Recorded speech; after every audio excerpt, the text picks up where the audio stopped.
Assalamualaikum warahmatullahi wabarakatuh. Halo semuanya teman-teman channel Bapak Iyas Gorontalo.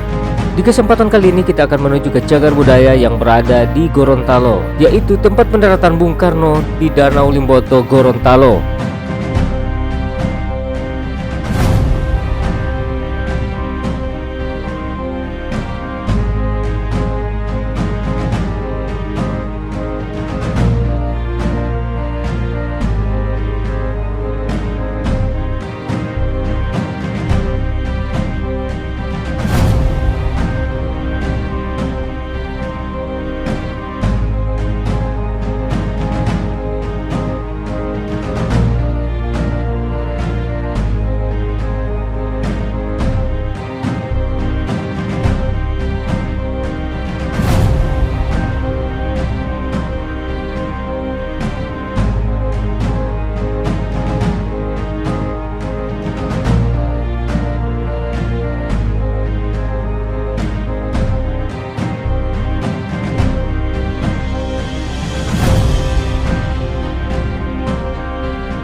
Sekilas tak ada yang istimewa dari rumah berwarna putih sederhana di pinggir Danau Limboto ini. Rupanya rumah ini adalah salah satu cagar budaya penting di Gorontalo yang terekam jejak Bung Karno, Presiden pertama Republik Indonesia.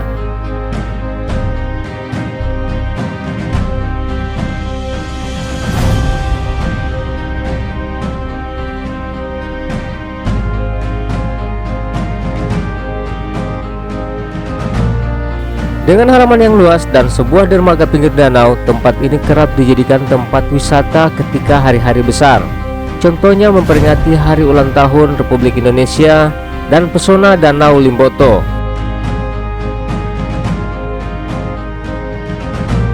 Tempat ini konon Bung Karno menjajakan kakinya di Gorontalo dengan menggunakan pesawat amfibi. Jejak itu direkam lewat foto lama berukuran besar yang terpajang di bagian dalam museum. Museum Pendaratan Soekarno di Danau Limboto, tepatnya di Desa Iluta, Kecamatan Batu Daah, sudah lebih dari setengah abad berdiri. Museum ini sempat direnovasi oleh pemerintah Provinsi Gorontalo dan diresmikan langsung oleh Presiden Megawati Soekarno Putri pada tanggal 29 Juni tahun 2020.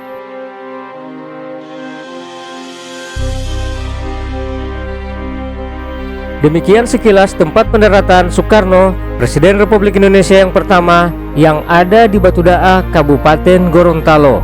Terima kasih sudah menyaksikan video ini. Sampai jumpa di video saya selanjutnya. Wassalamualaikum warahmatullahi wabarakatuh.